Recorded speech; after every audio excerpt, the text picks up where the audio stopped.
Hey, what's going on, everybody? Welcome back. In this video, we are looking at the NBA slate for Monday. We have 3 games today starting at 7:30. As always, if you enjoy the videos, appreciate it. Hit the like button, subscribe if you haven't already. Check out all the socials down below in the description. Also, if you want to get signed up on PointsBet, if you haven't made an account there yet and you are in a betting state, hit my DMs on Twitter. I can get you guys hooked up with a $200 free bet after making a $20 wager. So, got a few more of those to give since they put me on platinum recently. And I do have $200 referring people bonus for both of us. So if you want to make a same game parlay or something for one of these games, definitely you can use that $200 for that.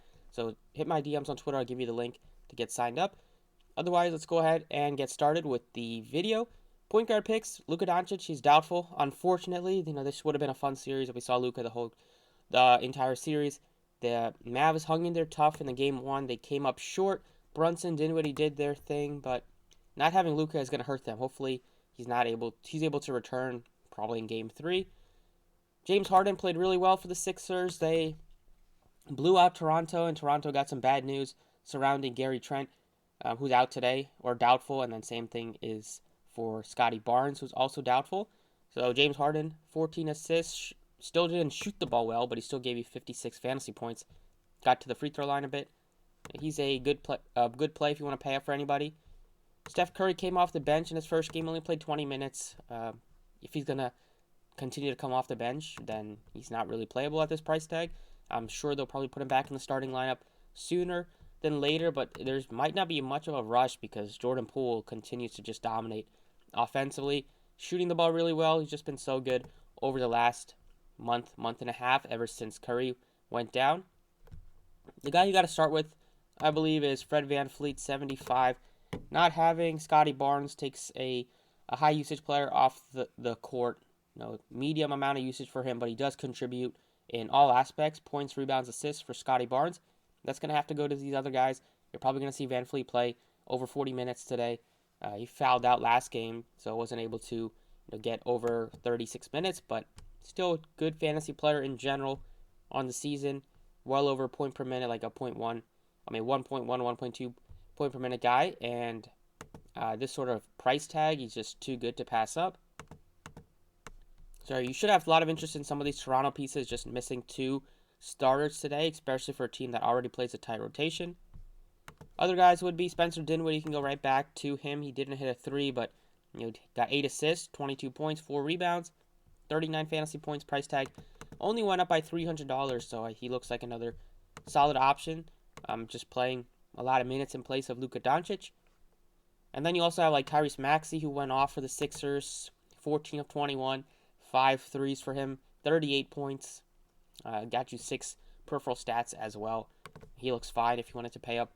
I'll go with him as a mid-range play. I like Maxey more than like Conley and Clarkson. 4K range. You don't have much to pick from. You basically have Highland and Monty Morris. Probably lean with the starter in that situation, but nobody looks that appealing. Moving on to shooting guard, Donovan Mitchell took like 30 plus shots, 29 shots for him in the game 1 against Dallas. Only made 10 of them. Still gave you 52 fantasy points. We know he dominates with the usage. It looks like a good play today. I like him more than Klay Thompson, 74, more than Brunson, 72. 6K and 5K range, you got a number of guys to pick from. I like Dinwiddie. I like OG's price tag at 58. He's also going to have to play huge minutes today, play good defense, and also will get a lot more shooting and scoring opportunities. So I will put in OG Anunoby. Then you also have Will Barton at 55. A pretty good price tag for Barton, who has always been like the second most usage player on the team in terms of getting shots and still getting you good peripheral stats and handling the ball at times. He was him and Jokic were only the few Nuggets players that showed up in that game 1. The price tag is really reasonable for Barton, so I'm going to put him in the guard spot. And then you also have like Reggie Bullock, who played well over 40 minutes in game 1. 44 minutes for him, hit 5 shots, got you some rebounds. He's going to have to play big minutes just because to spread the floor without having Doncic there, and they also don't have Tim Hardaway. So Bullock is the guy that they can kind of count on to hit some open threes, and they will probably need him to do that. So I put him in the small forward spot, at least to get to one Dallas piece if you're not able to get to Brunson, or if you don't want to get to Dinwiddie. A lot of good options over at shooting guard, but that kind of covers the most appealing ones. Small forward, you are looking at Wiggins as your most expensive guy at 62. I'm not that interested in him. I'd rather go down to, or probably go up a little bit to like Draymond at $6,500. At this position, you have Bogdanovic, who's been playing pretty well, 57. Aaron Gordon, 6,000 value-wise. Danny Green struggled, but I guess you could go to him if he's not going to get that much ownership. Power forward, Siakam still looks great in terms of just having to play big minutes and just take on a ton of usage. Tobias played well in game one. The Sixers, a lot of these Sixers players just went off. They put up 131 points. You know how often they'll do that, but you got that sort of production from them in game one. But Draymond 65, just a nice reasonable price tag. Only had to play 29 minutes. You can definitely get over 30. You probably will in a closer game. You don't have to play him much in the fourth quarter. But good price tag for a guy that does give you upside in all major categories. And then last but not least, over at center, I do like getting to Siakam here at 92, getting to Jokic at 11K. We saw Embiid have a decent game for fantasy, but nothing crazy, only 47 points. The Raptors are definitely going to be doubling and triple teaming Embiid and making other guys try to beat them. We saw that happen in game one where Maxey went off and Tobias played well. So just going to be tough to trust Embiid in this series to get you there fantasy-wise. So I think you can go down to like Gobert a little bit at 78. Go to Siakam, and then you're going to have like Precious Achiuwa, Kem Birch, Boucher. They're all going to benefit in terms of getting more minutes. Could see Achiuwa draw the start for the Raptors today, but go ahead and put in Siakam. I think you want to start with at least the core three of Siakam, VanVleet, OG, and Anunoby if you wanted to look at Toronto in general. And then I look to like the value centers with like Achiuwa over Birch and then maybe Boucher. But these three are definitely going to have to play probably like over 120 minutes combined. Could see a lot of production come from them. And then I'm going with some value with Reggie Bullock, Barton, and then I like Draymond's price. So that's about it for DraftKings. Let's go ahead and talk about FanDuel. All right, over on FanDuel here, point guard picks. You're going to be looking at Curry's down to 89, but we'll have to see if he's probably still going to be limited or not. Like Donovan Mitchell, huge usage rate, plays huge minutes. Starting with VanVleet on both sides, just really affordable. We'll take the like probably over 20 points scored for him today, whatever his prop is. Poole 63 if he's starting again, looks good. They priced up Maxey a little bit at 69, so you're looking at like Dinwiddie or Brunson in the 7K range.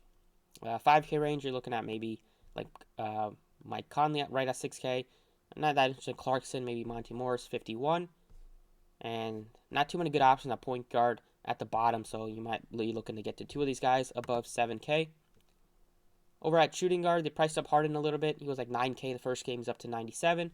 Still makes sense considering how the Raptors will play Embiid. You're probably going to have other guys step up. 5K range and 6K range, good price tag on Klay Thompson. I do like Will Barton's price at 57 on both sides. And then you have Reggie Bullock, 44. Should also get you a lot of minutes and can hit some threes and get hot. Small forward, Tobias, 65 looks good. But I was going with OG and Anunoby, 61. Good price tag on him. The Raptors didn't really, the sites didn't really price up the Raptors guys in terms of the other starters for accounting for the other two guys being out. So a lot of that usage is going to shift to those guys. Birch, if he starts, is not going to take a lot of usage. Achiuwa is not going to take a lot of usage.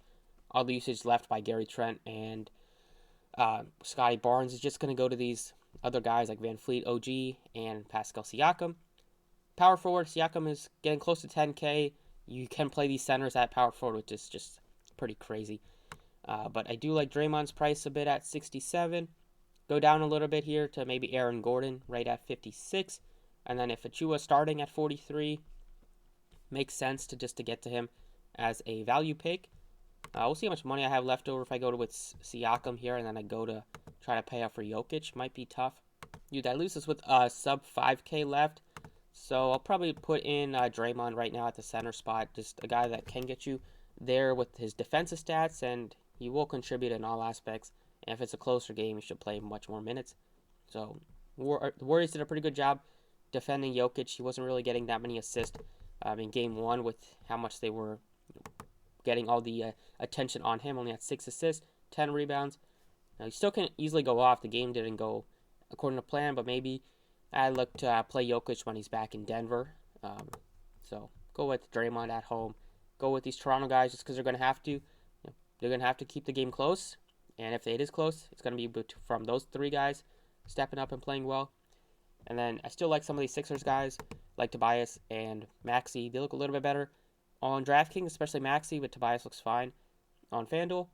And that's about it for the video. Best of luck tonight, and I'll see you all next time.